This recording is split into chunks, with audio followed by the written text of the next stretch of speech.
আমাৰ ওচৰত দাদা এজন আহিছিলে ৰিয়েলমি মোবাইল এটা লৈ। মোবাইলটোৰ প্ৰব্লেমটো আপোনালোকে দেখা পাইছে। যিকোনো এটা এপ্লিকেশ্যন অ'পেন কৰোঁতে স্পীকাৰত কৈ থাকে। মানে দাদাৰ 5 বছৰীয়া ল'ৰা এটা আছে।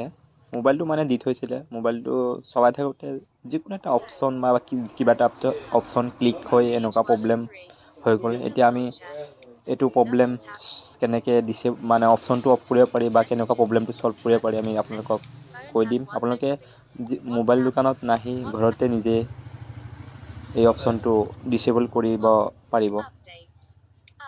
দেখা পাইছে যে যিকোনো এটা অপশ্যন কৰোঁতে প্ৰব্লেমটো কেনেকুৱা হৈছে।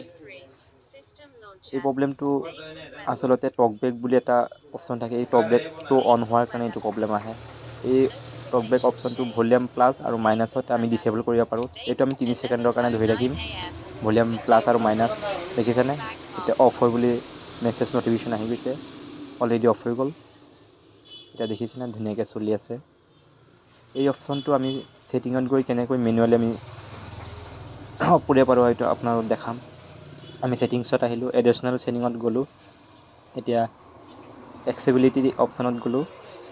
এইফালে স্ক্ৰল কৰিলোঁ। ওপৰত দেখা পাইছে টকবেক, এইটোত ক্লিক কৰিম। আকৌ আমি বেক কৰিম। টকবেকত ক্লিক কৰিম। ক্লিক কৰাৰ পিছত দেখি পাইছে টকবেক এইটো অলৰেডি আমি অফ কৰিছিলোঁ, অফ হৈ গ'ল। এতিয়া শ্বৰ্টকাট, এই শ্বৰ্টকাটটো আপোনালোকে অফ কৰি দিব পাৰে।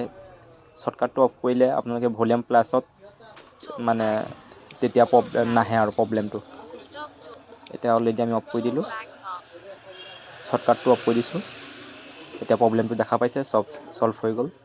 আপোনালোকৰ যিকোনো ব্ৰেণ্ডৰ মোবাইল যদি আপোনালোকৰ এনেকুৱা প্ৰব্লেম হৈ যায়, নিজেই ঘৰতে বহি আপোনালোকে এই অপশ্যনটো ডিচেবল কৰি ঠিক কৰিব পাৰিব।